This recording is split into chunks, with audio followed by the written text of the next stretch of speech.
are you, Brian? I'm good, Davey. Yourself? Very good. Very good, thanks. Brian, congratulations on becoming champion jockey. I know it's been a lifelong dream for you and all the hard work you've put in over the years, and now to win it, you must be delighted. Yeah, delighted. Obviously a bit deflated the way it sort of finished.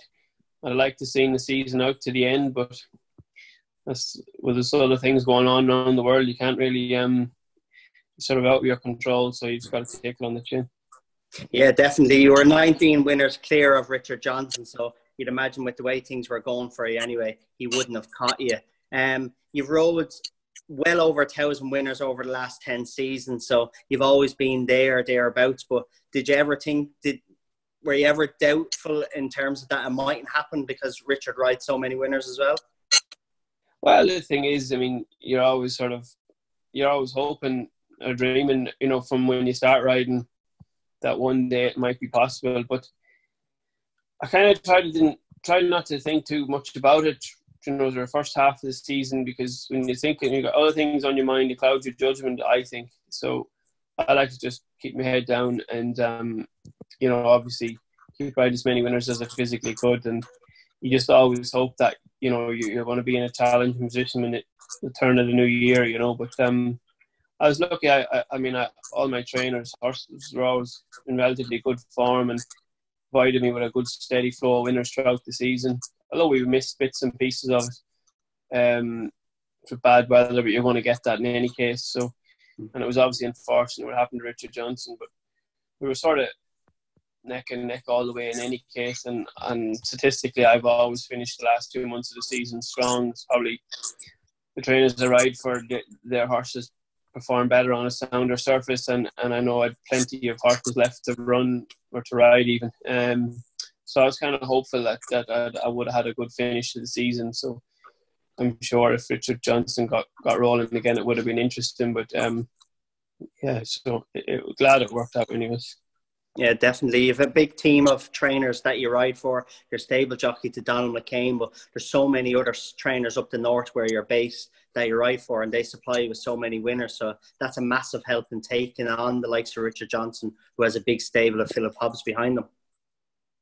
Yeah, obviously I don't have, Donald's over 100 horses, but I'm lucky enough that I have a lot of trainers that I can sort of ride for. Looking at the statistics, there's 5 trainers who supplied me over 110 winners. So I do get the lion's share of the good rides in the north, and I'm lucky that the trainers and the owners up here support me. I say I ride the majority winners for Donald, and obviously Nicky Richards, Keith Dalgleish, James Ewart, Brian Ellison. I ride for a lot of good yards. So I'm very lucky in that respect. And obviously now things are completely different. I know you mentioned to me earlier you've just started riding back out last Saturday. It was your first time sitting on a horse in 6 weeks. But in terms of when the season's in full flow, what's an average week for Brian Hughes in terms of where do you go or how do you plan out your week? Well, generally, I like to get down to Donald's once a week. Sort of wherever you're racing, wherever, like if it was Bangor or somewhere closer, pop in. But Donald's quite flexible that sort of way, and most of my trainers are, to be fair.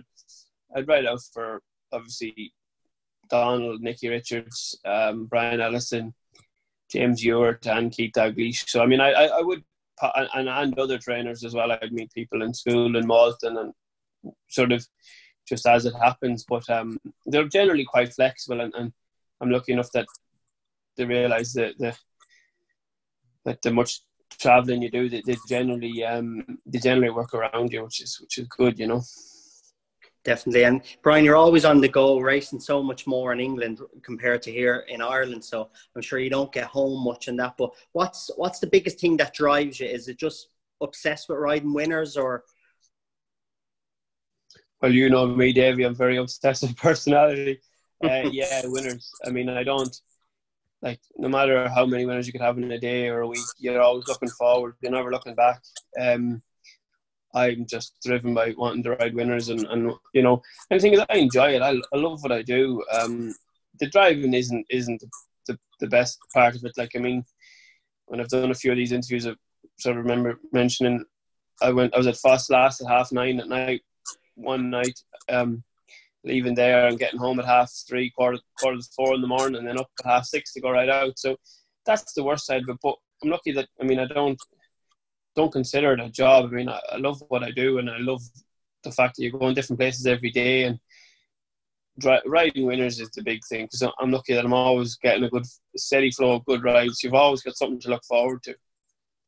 Yeah, definitely. And Brian, for people who don't know, how did it all start from? You're from Armagh, you used to ride out for James Lamb, then you went to the apprentice school where you were based with Kevin Pendergast for, I think, 4 years before making your move to England. And from then on, where did you go and what happened? Well, yeah, obviously started off in race, and James Lamb's then raced, and then Kevin Pendergast was brilliant to learn. And then Kevin always realised that I was going to be a bit too big to be a flat jockey, and probably not good enough as well.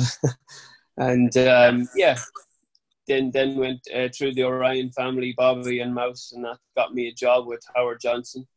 I was there for 18 months, and initially it was going very well.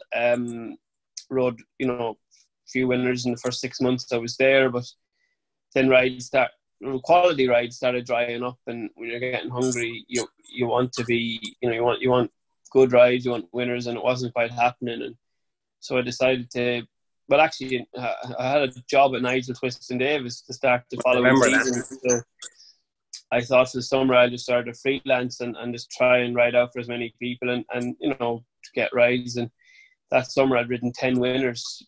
Considering the season before I only rode 3 in the whole season. So and then I decided not to take the job at Nigel's and keep going the way I was going. I was riding for like Alan Swinbank, John Wade, and Jimmy Moffat, Diane Sayer, basically Richard Fahey. I was lucky enough that he let me ride a lot of quality flat horses, and I just tipped away like that for a couple of seasons. And I mean, the first season I was sort of freelance-ish, if you like. I was champion conditional, and then I was lucky enough that every season I was always connected with good yards, and I progressed riding more and more winners, and then got riding for James Ewart, and then when I linked up with Malcolm Jefferson, I think we sort of grew a bit together, really. Malcolm's yard sort of got more horses, and I started riding more winners. It just kept progressing, really. You had a great association with Malcolm. Yeah, it was great. I loved riding Malcolm. I mean, I enjoy riding for most people because, I mean, they understand the way I ride, and I understand the way they train. So once you have that, generally it's a good enough relationship. But yeah, Malcolm, I understood the way he worked. And yeah, there was arguments, which there always is in a trainer-jockey partnership. But genuinely, we had good respect for each other, and I had a good understanding of what Malcolm and his owners required. And lucky enough that, I mean, Malcolm had a lot of nice young horses, and a very good trainer into the bargain. And it was just the way it all sort of worked out. I mean, obviously we had waiting patiently there, and Cloudy Dream, and a lot of Cyrus Darius, a lot of good horses, and that's when we name a couple of them. But I mean, Malcolm passed away a couple of weeks before waiting patiently won the Ascot Chase, and we always believed in the horse, and it was just a bit it was heartbreaking that he obviously wasn't around to see it. But Ruth obviously is doing a good job. She's got the horse now, and she's training in her own right, and she's doing very well. And I've ridden her a few nice winners since, and she obviously is chipped off the old block because she's a good trainer, Yeah, she surely is, and that's brought you on to in the last, I think, 7 years. You've rode over 100 winners. So hopefully, when racing gets back soon enough, hopefully maybe whenever it's going to be, I'm not going to give a date of when I think it's going to be back, but hopefully as soon as we're back, then is it just back into that zone of trying to ride as many winners as you can and retain that title, Brian?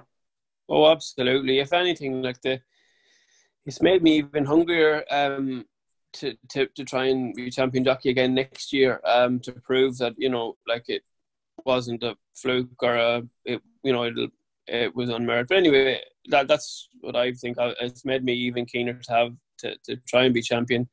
And yeah, hopefully we're working towards the 1st of July. But I mean, I don't really like taking a break too much. I don't let the grass grow under my feet. I've been running every day, and then started riding out now. So we're sort of gearing up to be back racing in a couple of months' time, and we'll be trying our hardest. I mean, I'm lucky enough that I've got a lot of my trainers now. You know, speaking to Donald today, and he's got 60 in ready to rock and roll from July the 1st. So, I mean, and Nicky Richards is 30 and so on, and Brian Allison will have his back in. And so I'm lucky to the people who support me. We'll have plenty of horses ready to go when the season does get going. Who do you look up to most in racing, Brian?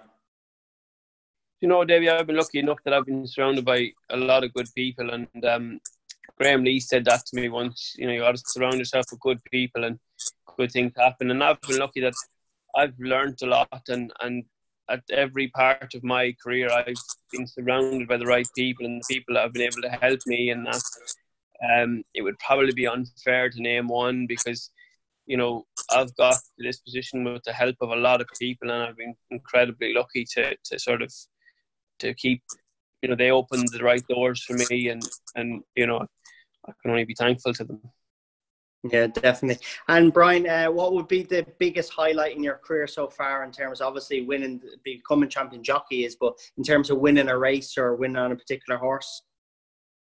Look, you want to ride festival winners or winners of the big festivals and Grade 1 winners, and obviously waiting patiently was great. Obviously it was a while ago since, and look, the winners of Cheltenham are great, and hopefully we'll have a few more of them. And, you know, obviously every winner is brilliant, but the bigger winners, you know, it's so much tougher and so much more competitive when you got like the Irish horses and English horses taking each other on, and obviously with the atmosphere, then big meetings, it's always great to ride winners there.